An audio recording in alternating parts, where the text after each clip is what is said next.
नेपालमा शैक्षिक गुणस्तर खस्किएको गुनासो हरेक वर्ष परीक्षा नतिजा सार्वजनिक भएपछि उठ्छ।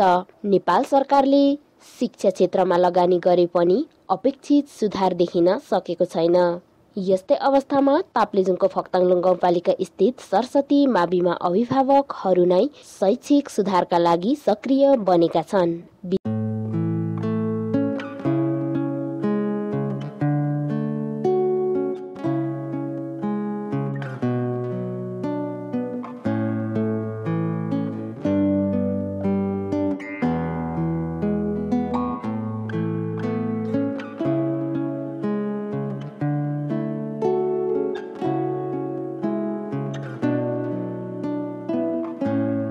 विद्यालयमा विद्यार्थी र शिक्षकहरूको उपस्थिति सामान्य प्रक्रिया हो, तर यो विद्यालयमा अभिभावकहरू पनि हरेक दिन उपस्थित हुन्छन्।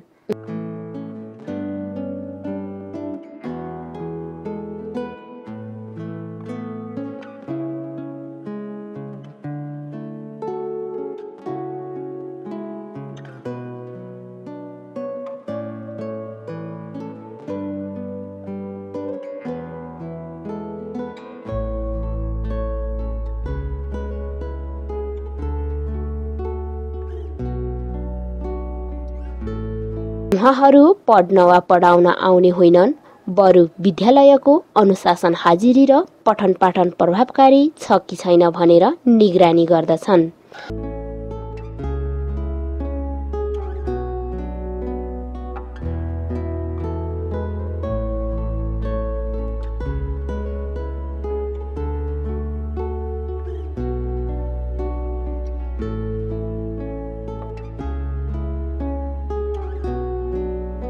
विद्यालयका अभिभावकहरूले पालो मिलाएर दैनिक रूपमा एकजना विद्यालयमा समय बिताउँछन्। उहाँहरूले हरेक कक्षा अवलोकन गर्छन् र देखेका पक्षहरू विशेष रेकर्ड फाइलमा टिपोट गर्दछन्।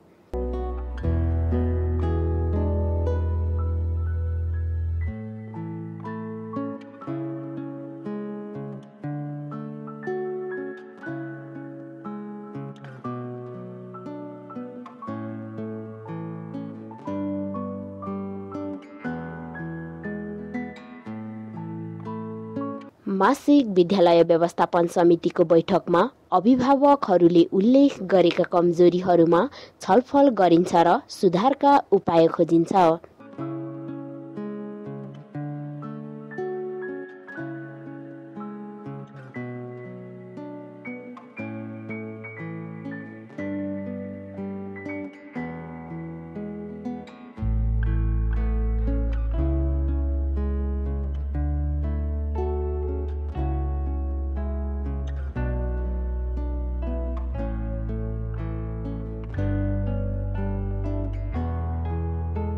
अभिभावकले विद्यालयमा निगरानी गर्दा शिक्षक र विद्यार्थी दुवै अनुशासित बन्न थालेको र पढाइ सुधारमा मद्दत गरिरहेको अभिभावक नेत्रकला लिम्बुको भनाइरहेको छ।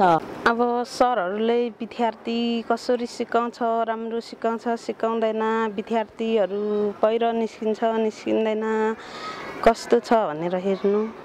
विद्यालय व्यवस्थापन समितिले पनि यो अभ्यासलाई महत्त्वपूर्ण ठानेको छ। अभिभावकहरूको निरन्तर संलग्नताले विद्यालयमा अनुशासन मात्रै होइन, विद्यार्थीहरूको सिकाइ स्तर पनि सुधारिएको विद्यालय व्यवस्थापन समिति अध्यक्ष दीपक लिम्बु बताउनुहुन्छ।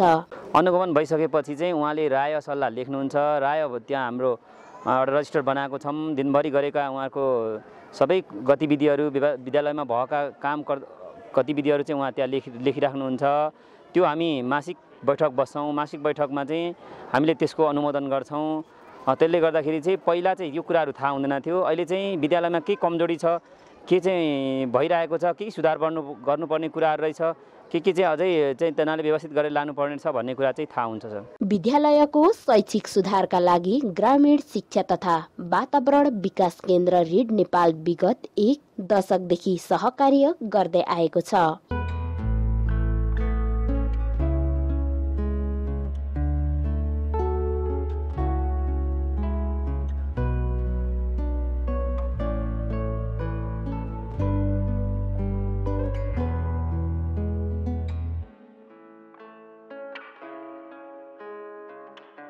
ह्युमन प्र्याक्टिस फाउन्डेसनको सहयोगमा आधुनिक सुविधाहरू थपिएको छ।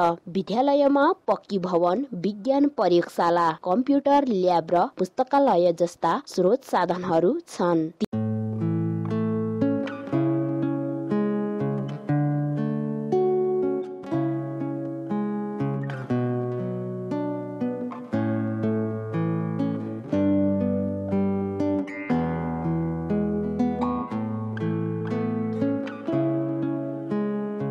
3 वर्ष अघि 160 जना विद्यार्थी रहेको विद्यालयमा अहिले 265 जना विद्यार्थी भर्ना भएका छन्, जुन शैक्षिक वातावरणमा सुधारको संकेत हो। विद्यालयमा भौतिक संरचना मात्रै होइन, शिक्षण सिकाइ प्रक्रियामा सुधार ल्याउने प्रयास भइरहेको ग्रामीण शिक्षा तथा वातावरण विकास केन्द्र रिड नेपालका प्रबन्धक राजेन्द्र पन्तको भनाइ रहेको छ। धन्यवाद। यो सुरुको अवस्था हेर्ने हो भने त्यहाँको भौतिक पूर्वाधारको कुरा गर्दाखेरि सामान्य अवस्थाको भौतिक पूर्वाधारहरू थियो। कक्षा कोठामा पनि फर्निचरको व्यवस्था थिएन, कक्षा कोठा पनि अँध्यारा खालको चाहिँ थियो भने त्यहाँ शौचालयको व्यवस्था थिएन, खानेपानीको व्यवस्था पनि थिएन। साइन्स ल्याबको त अब परिकल्पनाभन्दा बाहिरकै कुरा थियो। लाइब्रेरी जस्ता कुराहरू, आइसिटी जस्ता कुराहरू त्यो सोचेभन्दा बाहिरको कुरा थियो सुरुको अवस्थामा। र पछि यी तमाम कुराहरू नभइसकेपछि पक्कै पनि त्यसको प्रभाव शैक्षिक वातावरणमा पर्ने नै भयो, सिकाइ उपलब्धिमा पर्ने नै भयो। र पछि गएर हामीले त्यसमा चाहिँ भौतिक पूर्वाधारदेखि लिएर कक्षा कोठाको शैक्षिक सामग्रीको व्यवस्थापनदेखि लिएर तालिमको व्यवस्थापनदेखि लिएर अभिभावक शिक्षादेखि लिएर विद्यालय व्यवस्थापन समितिको क्षमता अभिवृद्धि जस्ता कामहरू बिस्तारै बिस्तारै गर्दै गर्दै जाँदाखेरि अहिले जुन सरस्वती माध्यमिक विद्यालयको जुन संरचना विकास भएको छ, जुन पढाइको स्तर वृद्धि भएको छ, त्यो धेरै वर्षदेखिको चाहिँ लगानी, धेरै वर्षदेखिको सबैको सहयोगबाट प्राप्त भएको नतिजा हो। वास्तवमा रिड नेपालले कुनै पनि विद्यालयमा सरस्वती माध्यमिक विद्यालयको साथसाथै अरू विद्यालयहरूमा पनि अब मुख्यतः माध्यमिक विद्यालयहरूको कक्षा कोठाहरू चाहिँ अलिकति सुधारात्मक बनाउने, सुधारात्मक भनेको चाहिँ अलि टेक्नोलोजी फ्रेन्डली बनाउने भनेर हामी लागि परेका छौँ।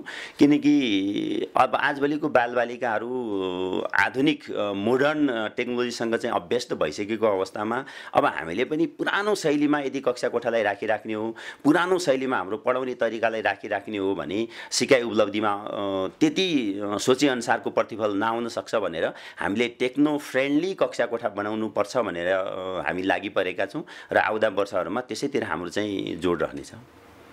अभिभावक शिक्षा र विद्यार्थी बीचको सहकार्यले सरस्वती माविमा सुधार आएको विद्यालय प्रशासन र अभिभावकहरू दुवै मान्छन्।